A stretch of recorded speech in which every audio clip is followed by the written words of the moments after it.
তুমি মুসলিম, তোমার রক্তে সজীব হবে ইসলাম।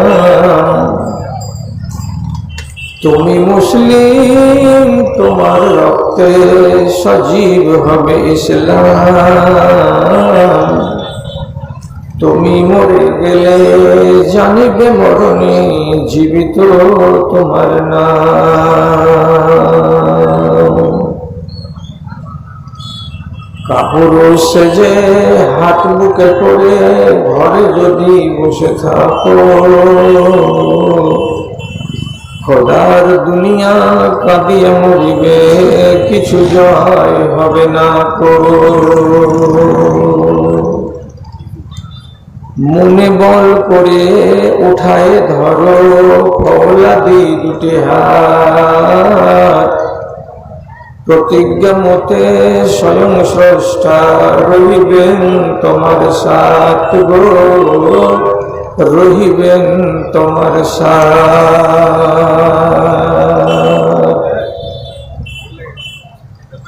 শ্রদ্ধেয় সভাপতি সাহেব, সমবেত এই এলাকার, এই গ্রামের বিভিন্ন প্রান্ত থেকে আসা ছোট বড়, ধনী গরিব, বিভিন্ন শ্রেণী আমার ভাই বন্ধুগণ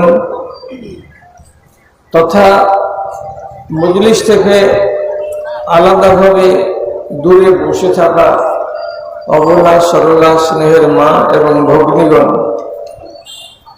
আল্লাহর শুকরিয়া আদায় করছি যে অক্টোবর মাসের 9 তারিখ থেকে আলোচনা আরম্ভ করে অক্টোবর, নভেম্বর, ডিসেম্বর, জানুয়ারি, ফেব্রুয়ারি, মার্চ, এতদিন লম্বা সফর চালালাম। আজ এপ্রিল মাসের 1 তারিখ, কাল বাদ দিয়ে পরশু থেকে ইনশাআল্লাহ রোজা। রোজার আগেকার দিন আজ আমরা ভাগ্যবান মানুষগুলো এইখানে এসে বসেছি, নিজেদের ঈমানের কিছু পোস্টমর্টম করব, মূল্যায়ন করব, ভুল ভ্রান্তি, পরাক্রান্তি সেগুলো একটু নজর দিয়ে দেখব। তারপরে মুহাব্বতের সাথে মজবুত সংকল্প নিয়ে আগামী পরশু থেকে আমরা রোজা পালন করব। যে আল্লাহ আমাদের এই সুযোগটুকু দিয়েছেন সেই আল্লাহর শুকরগুজারি করছি আমরা সবাই মিলে মুহাব্বতের সাথে, আলহামদুলিল্লাহ। তারপরে তার আখেরি নবী রহমাতুল আলামিন, বিপ্লবী জননেতা মহানবী হযরতে মুহাম্মদ মুস্তাফা সাল্লাল্লাহু আলাইহি ওয়াসাল্লামের উপর শত সহস্র দরুদ ও সালাম নাযিল হোক। আল্লাহুম্মা সাল্লি আলাইহি, আল্লাহুম্মা বারিক আলাইহি। মাইক চেঁচাচ্ছে বেশি, এত চেঁচামেচি করো মাইক ভালো নাই, মিষ্টি আওয়াজ করো, কথা আস্তে হোক কিন্তু মিঠা হোক, হাউ মাউ যেন না করে মাইক। ছোট আওয়াজ রাখলে বেশি ভালো। বন্ধুরা, আপনাদের সামনে আমি দুটো আয়াত পড়লাম, দুটোই ছোট ছোট আয়াত। প্রথমে তর্জমা করি। আল্লাহ তাআলা বলছেন, যেই মানুষগুলোর অন্তরে একটু হলেও আল্লাহর ভয় আছে, সেই মানুষগুলোকে ওয়াজ শোনাও, তাহলে কিছু কাজ হবে। আর যাদের অন্তরে এক রতি পরিমাণে আল্লাহর ভয় নেই, যারা ডোন্ট কেয়ার, যারা পরোয়া করে না, যারা জীবন মরণ বুঝে না, যারা কবরের আযাবকে বিশ্বাস করে না, যারা মুনকার নাকিরের খিঁচে টেনে তুস তুস করে জানকে নিংড়ে বের করার আযাবকে বিশ্বাস করে না, যারা হাসরের ময়দানে রোদের নিচে 50,000 বছর দাঁড়িয়ে থাকার যন্ত্রণাকে বিশ্বাস করে না, যারা জাহান্নামের জ্বলন্ত অগ্নিকুণ্ডকে বিশ্বাস করে না, এইরকম মানুষের হৃদয় আল্লাহর ভীতি থেকে খালি হয়ে আছে, এমন মানুষকে ওয়াজ শোনালে লাভ হবে না। তাহলে আমরা কি এত নিষ্ঠুর মুসলমান যে আমাদের অন্তরে এই রকমেরও ভয় নেই? কত মরণ দেখলাম চোখের সামনে, ভয়ানক মরণ। তখন তো নিজের মনটা কেঁপে উঠে। চোখের সামনে দেখলাম কত তাজা কবর আর কত ভেঙে পড়া, ঘুষড়ে পড়া কবর। তখনও তো মনটা একবার বলে যে এইটা আমার দাদার কবর, এইটা আমার বাবার কবর, এখানে আমারও কবর হবে। এইরকম মনের ভেতরে যেই মানুষগুলোর সামান্য হতে গেলেও একটা ভীতি, একটা আল্লাহ রাব্বুল আলামিনকে বলে মনের ভেতরে ভয় তৈরি হয়, সেই মানুষগুলোকে যদি ওয়াজ শোনানো যায় তাহলে কাজ দেয়। এখন আপনাদেরকে নতুন করে কি ওয়াজ শোনাবো?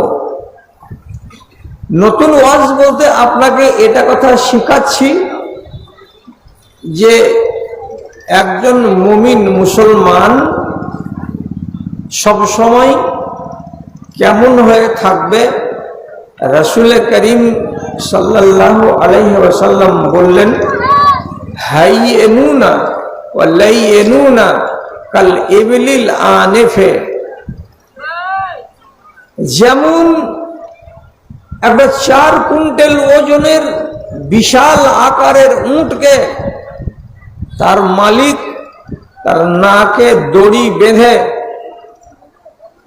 বড় লম্বা সুতা দিয়ে একটা নাবালক ছেলেকে ধরিয়ে দেয়, আর ওই 7 বছর 8 বছরের ছেলে একটা 4 কুইন্টাল 4.5 কুইন্টাল ওজনের উটকে কখনো উত্তর দিকে নিয়ে যায়, কখনো দক্ষিণ দিকে নিয়ে যায়, কখনো বেঁধে রাখে, কখনো চড়াই। ওর ইচ্ছা মতো বাচ্চাটা অত বড় জানোয়ারকে ঘুরিয়ে নিয়ে বেড়ায়। ও যদি বলে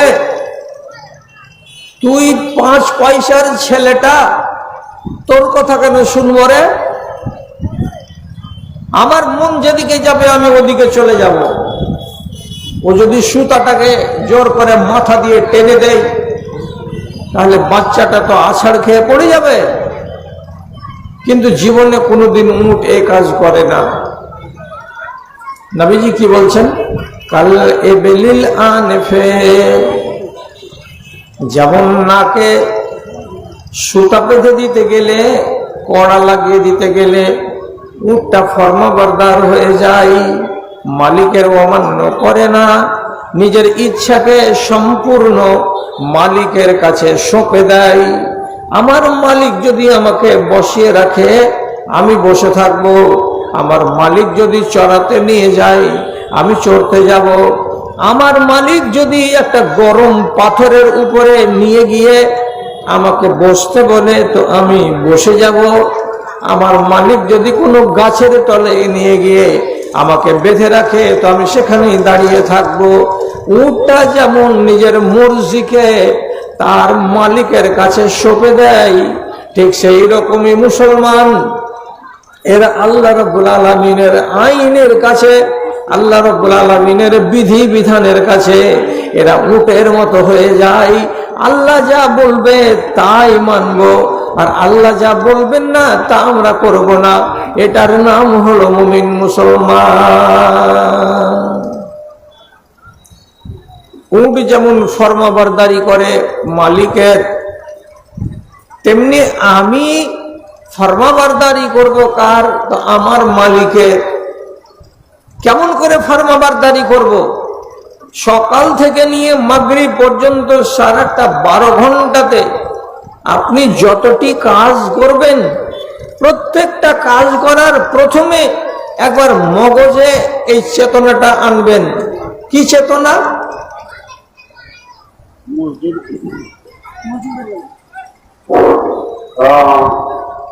যারা মাইকম্যান আছে ওনারা বলছে যে মসজিদের পশ্চিম সাইডে যে টিউবলাইট আছে দুটাটা বন্ধ হয়ে গিয়েছে, দিয়ে টিউবগুলো লাইটগুলো ঠিক করে দিয়ে মাইকম্যান যেটা বলছি বা টিউবওয়েলের বলছি যে মসজিদের পশ্চিম সাইডে দুটা টিউবলাইট বন্ধ হয়ে গিয়েছে, দিয়ে সেটা ঠিক করো। কোনো কাজ করবার আগে মগজে একটা কথা ভাবিয়ে তুলুন, কি এই কাজটাতে যে হাত দিতে যাচ্ছি তো এটা করা কি আল্লাহ তাআলা বা তার নবী জায়েজ করেছেন? যদি আপনি শুনে রাখেন আলেম ওলামার মুখ থেকে আগে থেকেই এই কাজটা করা জায়েজ নয়, তাহলে আপনি থেমে যান, না এটা করব না, এটা যদি করি তো আমার রব আমার উপরে নারাজ হয়ে যাবে। তাহলে আপনি হলেন সেই উটের মতো, যেই উট তার মনিবের সামনে নিজের মর্জিকে কুরবান করে দিয়েছে, তেমনি আপনি আপনার মালিকের মর্জির সামনে নিজের মর্জিকে আপনি কুরবান করে দিয়েছেন। আর যদি এটা না হয়, জানেন আপনি যে এই কাজটা করা অন্যায়, তারপরেও যদি করেন তাহলে আপনাকে বলা হয় মুজরিম। মুজরিমের মানে অপরাধী। আর অপরাধ করে একজন মুসলমান দুনিয়াতে সফল হবে না, আখিরাতেও সফল হবে না। থেমে যান। যখনই জেনে নেবেন যে এই কাজ করা ঠিক নয়, তখনই আপনাকে থেমে যেতে হবে। না থামলে আপনি বুকে হাতিড়ে দেখবেন যে না, আমার ঈমান বড় ড্যামেজ, আমার ঈমান বড় দুর্বল, এই দুর্বল ঈমান নিয়ে আমি কিন্তু কামিয়াব হতে পারবো না। উদাহরণ কি দিব যাতে আপনি বুঝতে পারেন? উদাহরণ আপনাকে দিচ্ছি, খুব ভালো করে কথাটাকে মগজে উঠান। কি নবীজি বলছেন, ঈশা নামাজ পড়া হয়ে গেলে আর দুনিয়ার কোনো কাজে আপনাকে লেগে যাওয়া চলবে না। কি বললাম? ঈশা নামাজ পড়া হয়ে গেলে দুনিয়ার কোনো কাজ করা আর চলবে না। ঘুমিয়ে যান, ঘুমাতে হবে। আপনি আমাকে জিজ্ঞেস করবেন যদি না ঘুমাই তো কি হবে? খেয়াল করুন কথার দিকে। আল্লাহ তাআলা বলছেন, ওয়াজআলনা নাওমাকুম সুবাতা ওয়াজআলনা আন-নাহারা মাআশা। দিন বানিয়েছি রুজি তলাশ করার জন্য। বাড়ি থেকে বেরিয়ে চলে যাবে খাদানে, সারা দিন ওখানে কাজ করবে। শক্তি গায়ে থাকলে কাজ করা যাবে, আর শক্তি যদি গায়ে না থাকে তো কাজ করা যাবে না। রাতের বেলায় তোমাকে দিয়েছি রাত, যে জেগে থাকবে না, ঘুমাবে। ঘুমাতে গেলে তোমার শরীরে বল আসবে, মন ভালো থাকবে, মিজাজ ভালো থাকবে। আর সারা রাত যদি জেগে জেগে কাটিয়ে দেওয়া যায় তো সকাল হতে গেলে মনটা ঢুল ঢুল করবে, কাজে মন বসবে না, ইচ্ছা হবে না বাড়ি থেকে বের হবার। আর যদি চলেই যাওয়া যায় কাজের ময়দানে, ঠিক করে কাজ করতে পারা যাবে না, কেন যে গায়ে আমার এনার্জি নাই। তাহলে দিনের বেলায় ঠিকভাবে যদি কাজ করতে হয়, তাহলে রাতের বেলায় আমাকে ঘুম দিতে হবে। আমি যদি ঘুম না দিই তাহলে আমার নফসের উপরে আমি অন্যায় করছি। এমন পর্যন্ত আপনাকে বলছি, খুব কড়া করে একটা লোক যদি বলে সারা সারা রাত নমাজ পড়বো, সারা সারা রাত কোরআন মাজিদ পড়বো, সারা সারা রাত আল্লাহর ইবাদতে কাটিয়ে দিব, আমার বয়স হয়ে গেছে, আর বেশি দিন আমি বাঁচবো না। আল্লাহ তাআলা নবী বলছেন, সারা রাত ইবাদত করবে জানকে কষ্ট দিয়ে, এই ইবাদতের কোনো দাম নাই। সারা রাত তুমি চোখকে ঘুম দিবে না, শুধু কোরআন পড়ে যাবে, এই ইবাদতের আল্লাহর কাছে কোনো দাম নাই। দাম দাও, কাজটাকে বুঝে করো, তাহলে দাম পাওয়া যাবে। তাহলে যদি দিনদারি আমি সারা রাত করতে না পাই, তাহলে দুনিয়াদারি আমি কেমন করে সারা রাত করতে পাবো? এটা হলো আল্লাহর কানুন। রাত লেগে গেলে, ঈশা নামাজ হয়ে গেলে আর দুনিয়ার কোনো কাজ করা যাবে না, আপনাকে শুয়ে যেতে হবে। এবার প্রশ্নটা হলো, আমি তো হইলাম ওই ফরমাবরদার উটের মতো, আল্লাহর কানুনকে পাই পাই করে আমি মানি, তার নাম তো মুসলমান। তাহলে এবার আপনার কাছে জিজ্ঞাসা, কোনো ছেলে, কোনো ভাই, কোনো বাবাজি যদি 20,000 টাকা দামের অ্যান্ড্রয়েড মোবাইল কিনে নিয়ে রাত 8টা-9টার সময় খানা খেয়ে নিল, আর নিয়ে নিজের ঘরে ঢুকে গিয়ে ফ্রি ফায়ার গেম চালু করে দিল। ফ্রি ফায়ার গেম কেউ চালু করলো, কেউ পাবজি গেম চালু করলো। এই গেম এমনই লানতের গেম, সারা রাত চলে যাবে, সারা রাত পার হয়ে যাবে, মন ভরবে না, প্রাণ ভরবে না, ছাড়তে ইচ্ছা করবে না।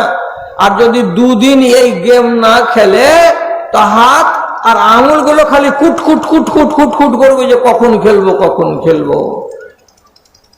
কেউ যদি এই বৃথা ভ্রান্ত খেলাটা খেলতে গিয়ে সারাটা রাত নষ্ট করে দেয়, আর রাত যখন 3টা, 4টা, 2:30 এইরকম রাতে যদি সে ঘুমাই, তাহলে আপনি নিজে বলুন তো, এই মানুষটা দিনের বেলায় জেগে সংসারের কোনো কাজ করে দিতে পারবে? কোনো অফিসে বসে, নিজের দোকানে বসে কি দোকানদারি করে দিতে পারবে? দিনের বেলায় চোখটা ঢুলু ঢুলু ঢুলু ঢুলু করবে, হয়তো ঘুমিয়ে যাবে, হয়তো ঝাঁপটাটি লাগিয়ে দিয়ে বলবে আজ দোকানই খুলবো না। গ্রাহক তখন ঘুরে ঘুরে চলে যাবে, আপনার কামাই সেদিনের মতো বন্ধ হয়ে যাবে। তাহলে আপনি খেসারত করলেন না? এই অন্যায় করতে গিয়ে যদি দিল একটুখানি না হিলে, না কাঁপে, তাহলে জেনে নিবেন যে আমি এখনো মুমিন হতে পারিনি। একজন ঈমানদার কেমন হয়? ফল ধরা, ফলে ভরা একটা বৃক্ষের মতন থাকে, যে ডালগুলো হিলে কম, ডুলে কম। একটু হাওয়া বইতে গেলে গাছ নড়ে না, চড়ে না, যেহেতু ওর গায়ে ফল আছে। আর যেই গায়ে, যে গাছে ফল নাই, একটু হাওয়া লাগতে গেল খালি টলে টলে যাই, ডলে ডলে যাই, হিলে হিলে যাই। আপনি হলেন একটা ফলের গাছের মতো। কেন ফলের গাছের মতো? আপনার গায়ে আছে কানুনে ইলাহি। আপনি শুবেন কেমন করে? আল্লাহর নবী বলে দিয়েছেন। আপনি খাবেন কেমন করে? তা বলে দেওয়া হয়েছে। আপনি ঘুমাবেন কেমন করে? তা বলে দেওয়া হয়েছে। আপনি পেশাব পায়খানা করবেন কেমন করে? তা বলে দেওয়া হয়েছে। কোনগুলো খানা খাবেন আর কোনগুলো খানা খাবেন না, তা আপনাকে বলে দেওয়া হয়েছে। তাহলে আপনার দেহের ভেতরে এক গাড়ি কানুন আছে। এই কানুনগুলো যখন আপনার হাতকে নিয়ন্ত্রণ করবে, হাত যেখানে সেখানে উঠবে না। এই কানুন যখন চোখকে আপনার নিয়ন্ত্রণ করবে, তখন আপনার চোখ ডানে আর বামে যাবে না। এই কানুন যখন আপনার মনকে নিয়ন্ত্রণ করবে, তখন যাহা ইচ্ছা তাহা করবে না, যাহা ইচ্ছা তাহা করতে চলে যাবে না। এই কানুন আপনাকে ভারী করে রেখেছে। আপনি একদম অল্পতেই হিলে যাবেন, অল্পতেই ডুলে যাবেন, অল্পতে এদিকে চলে যাবেন, অল্পতে এ কাজ করে দেবেন, একটুতেই ওই কাজ করে বসবেন, কিছুক্ষণের ভেতরে একটা হারাম কাজ করে দেবেন। এইরকম মানসিকতা থাকবে না একজন মুমিনের। কেন? যে ও ফলের গাছের মতো ভারী হয়ে আছে আল্লাহর কানুনকে নিজের গায়ে নিয়ে। আপনি বলুন, একটা টিনের ঘরে যদি 50টা কাঁটা মারতে হয়, আর মিস্ত্রি যদি মারে 30টা, 20টা কাঁটাকে বাদ দিয়ে দেয়, ছাড়ো জি, কাজ হয়ে যাবে। তো এই ঘরখানা একটু যদি হাওয়া চলে, তো টিন আওয়াজ করবে, কাড়াম কাড়াম করবে, দেখে মনে হবে উড়ে গেল, দেখে মনে হবে এই এক্ষুনি হয়তো ঘর নষ্ট হয়ে যাবে, কিংবা ঘর দিয়ে পানি চুয়ে চুয়ে পড়বে। কেন? ঘরটাকে মজবুত করা হয়নি, বাঁধন ঢিল রেখে দেওয়া হয়েছে বলে। আর যদি 50টা কাঁটা 50টা জায়গাতে উচিত করে লাগিয়ে দিত মিস্ত্রি, তাহলে ঝড় বইতে গেলেও আপনি ঘরের ভেতরে আরাম করে থাকবেন, আর বৃষ্টি জোরে জোরে হতে গেলেও আপনি নিরাপদে থাকবেন। তো বাঁধন একটা জিনিসকে মজবুত করে, হিলতে দেয় না, ডুলতে দেয় না। তেমনি আপনাকে আপনার খাওয়া পড়া চলা ফিরা ব্যবসা বাণিজ্য লেনদেন আচার ব্যবহার সবকিছু আল্লাহ রাব্বুল আলামিন কোরআন থেকে তার নবীর হাদিস থেকে দিয়ে আপনাকে করে দিয়েছেন মজবুত, আপনাকে করে দিয়েছেন বলিষ্ঠ। আপনি ডানে বামে হবেন না। কখনো যদি শয়তানের ওয়াসওয়াসাতে পড়ে একটা মন্দ কাজ হয়ে যায়, তো 5 মিনিট পরে যেন আপনার দিলটা বলে, এই আব্দুল জব্বার, এটা কি করলি, এটা কি করলি, এ কাজ করে কি রেহাই পাবে? আপনার মন যেন এই কথাটা বলে। আর যেমনি মন এই কথাটা বলবে, সাথে সাথে নিজের জায়গায় যেখানে দাঁড়িয়ে আছেন সেখানেই আপনি শুধু বলুন আস্তাগফিরুল্লাহ আস্তাগফিরুল্লাহ, অথবা বলুন আস্তাগফিরুল্লাহাল্লাযী আস্তাগফিরুল্লাহাল আযীমিল্লাযী লা ইলাহা ইল্লা হুয়া।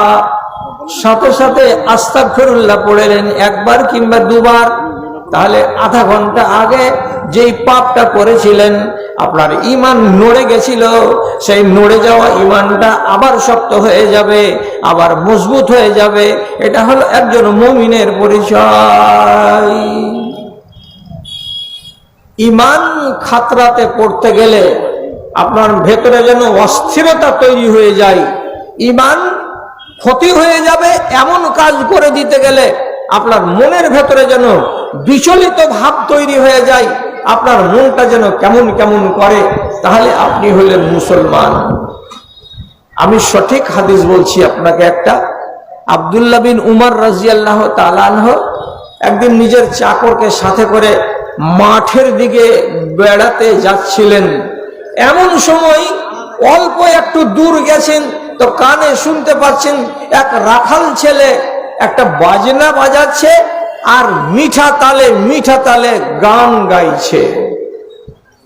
রাখাল গান গাইছে, আর ওর কাছে কোনো মিউজিক আছে, মিউজিকটা বাজছে, কোনো বাদ্যযন্ত্র আছে, বাদ্যযন্ত্রটা বাজছে।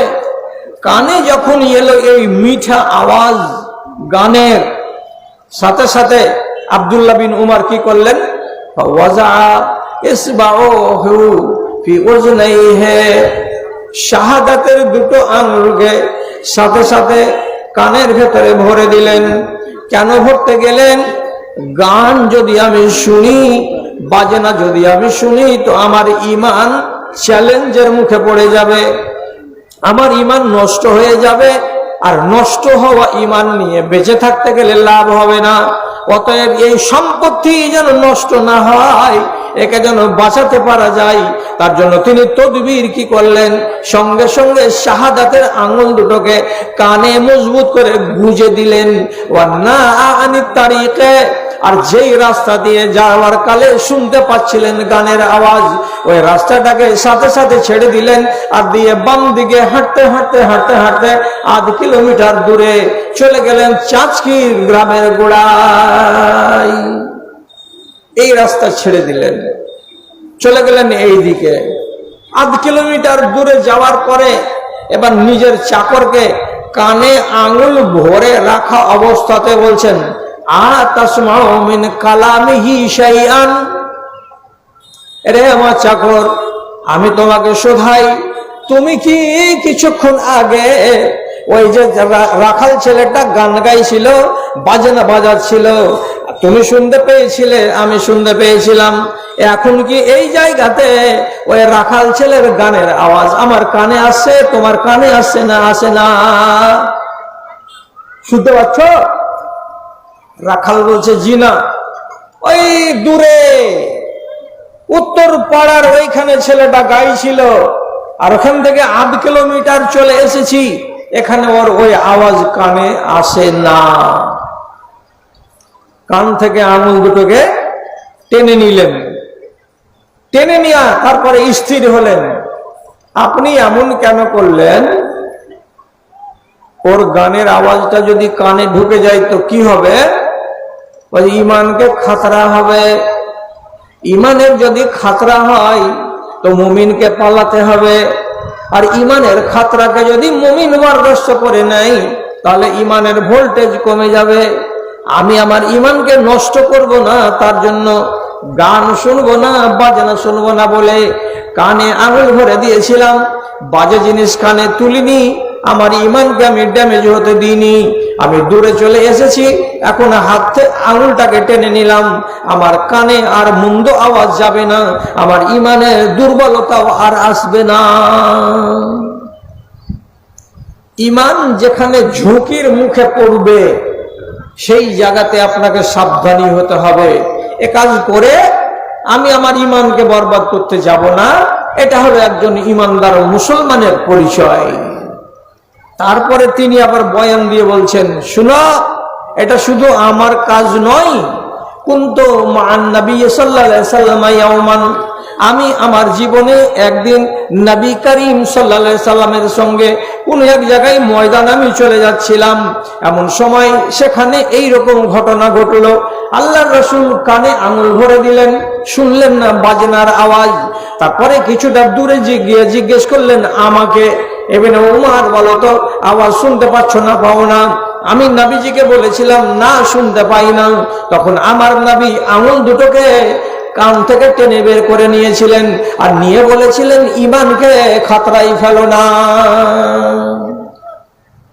জি, তাহলে আমার সঙ্গে নবী ছিলেন তখন একদিন এই ঘটনা ঘটেছে, আর আজ আমার সঙ্গে তুমি আমার চাকর আছো, আজকে আমার সঙ্গে ঘটেছে, তুমি আমার কাজের জন্য সাক্ষী থাকলে। দাদারা, আবার আমি কেন বললাম এই আশারটা?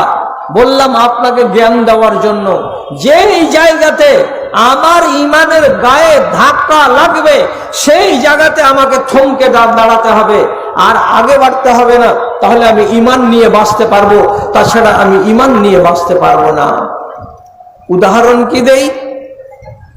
রাসূলুল্লাহ এক যুদ্ধ থেকে বাড়ি ফিরে আসছেন, তো 12,000 মিলিটারি সব আপন আপন উটের উপরে চড়ে মাল নিয়ে চলে আসছে হাঁটতে হাঁটতে। রাসূলের উটের লাগাম ধরেছিল একটা জোয়ান ছেলে, খুব মজবুত ছেলে একদম। সেই ছেলেটার নাম হলো মুদঈম। রাস্তাতে কোথা থেকে যে একটা তীর এলো, কে যে মারলো, কোন দুশ্মনে যে ছাড়লো, কেউ টের পেল না। আর বেচারার গলাতে এসে তীরটা লাগলো, ও নিঢাল হয়ে পড়ে গেল আর তীরের আঘাতে ওখানেই মরে গেল।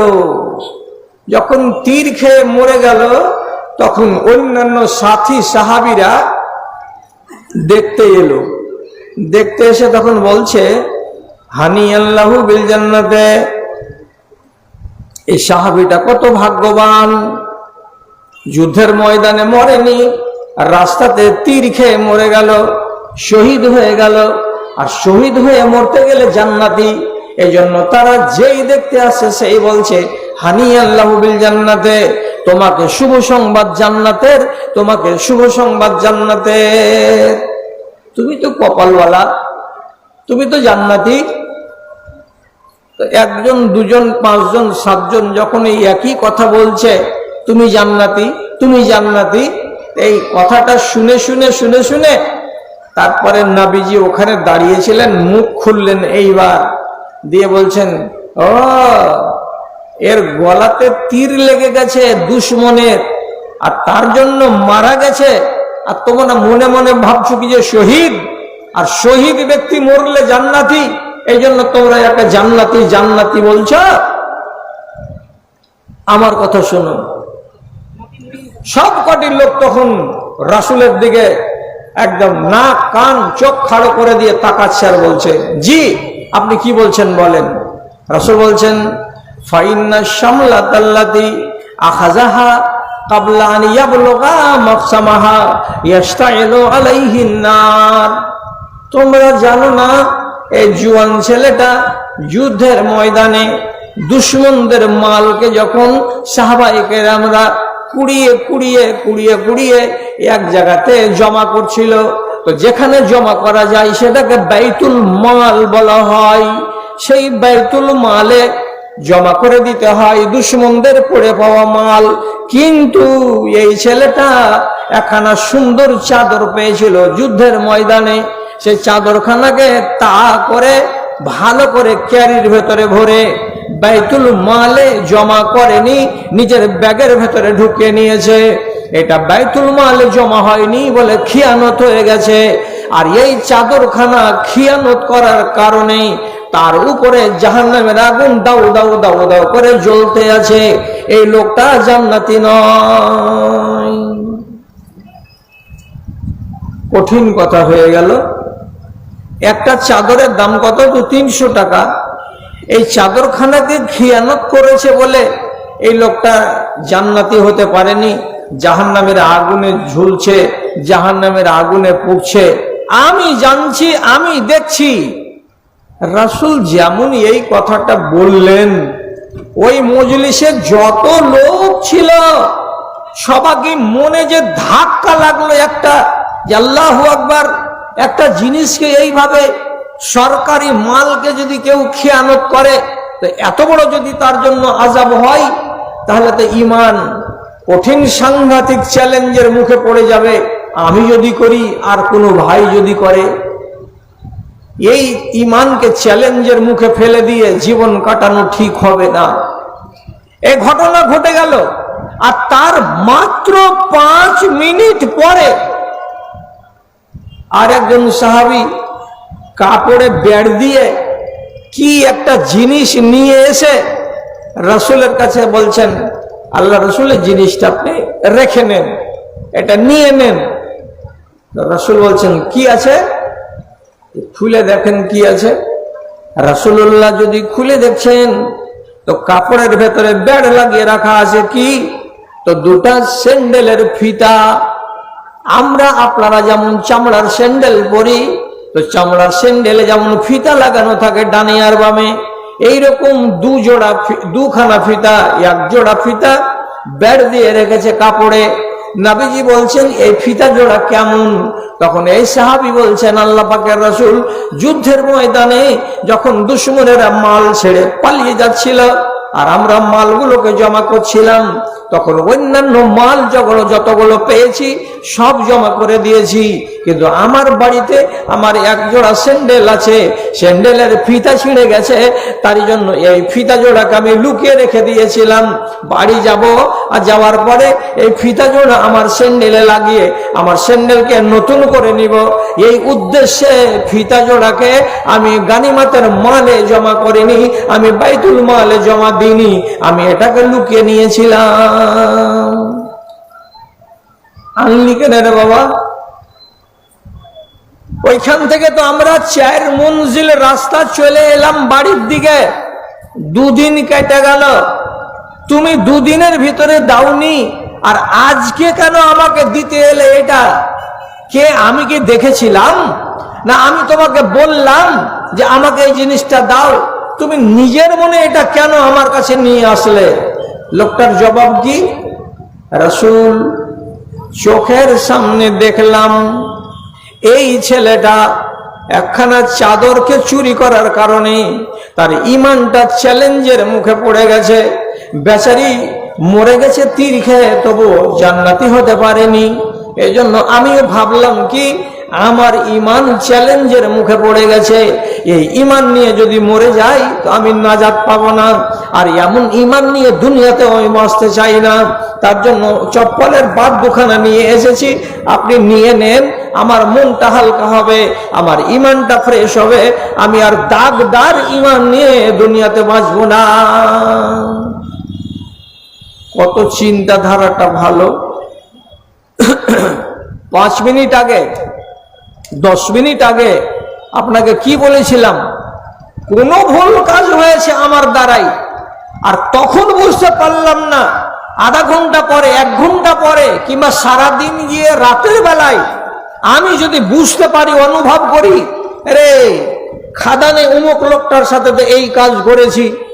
আমি তো ধুলিয়ানের বাজারে আজ বেলা 10টার সময় হাটে গিয়ে আমি তো এই কাজ করেছি। এই রকম কথা আপনার কুকর্ম সম্পর্কে 2 ঘন্টা 6 ঘন্টা পরে যদি মনের ভেতরে চেতনা তৈরি হয়ে যায়, ইমানে যদি ধাক্কা মারে, তো তাহলে সাথে সাথে আপনি নিজেকে সংশোধন করে নেবেন, ওই হালাতের উপরে আপনি থেকে যাবেন না। এটাই হলো একজন খাঁটি ইমানদারের পরিচয়।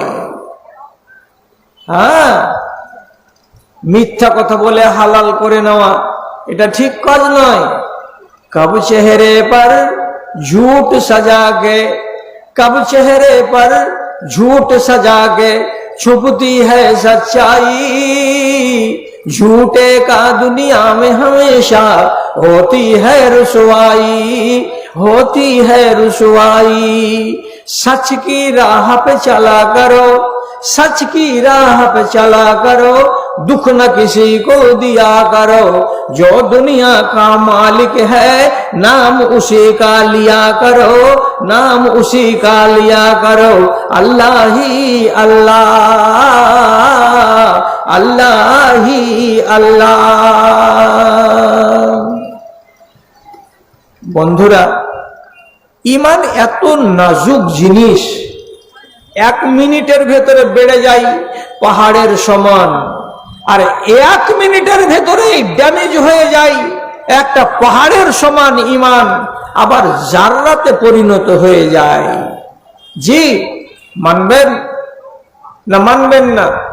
একটা লোক এই মজলিসের, কান খুলে শুনেন, পাকুড়ের বাজারে বেড়াতে গেলেন, কিছু অমুসলিম লোক আপনাকে রাস্তা ঘেরে নিয়ে বলছে, এই ভাই 50টা টাকা দাও, আমাদের আগামীকালকে দুর্গা পূজা আছে, কালী পূজা আছে।